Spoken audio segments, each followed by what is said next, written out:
Let's solve the following linear inequality. So this is a system of linear inequality.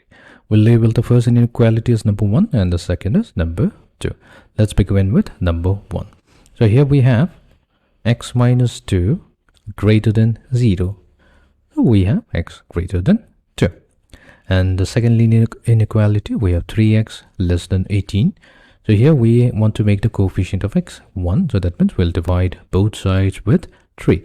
But before doing that, we'll have to use a property. That means if a is less than b and we have another number c which is positive, that means greater than 0, then if we divide a by c and b by c, then sign of the inequality is not going to change because c is a positive number.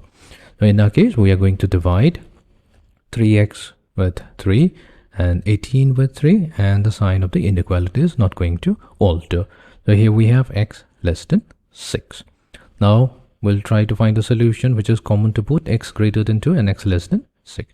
On the number line, we take the value x equals to 2 and x equals to 6. X greater than 2 means we have to consider all the values of x which is greater than 2 and lying to the right of 2, excluding 2 and extending all the way up to infinity.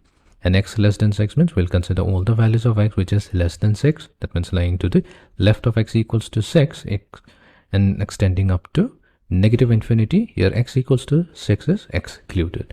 Now clearly from the diagram, we see here that this is the common region. That means if we pick up a value of x, this is going to satisfy both x greater than 2 and x less than 6.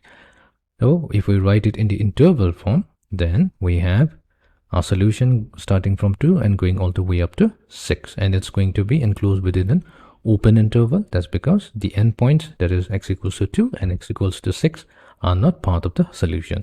So 2, 6, this is going to be a solution to this system of linear inequalities.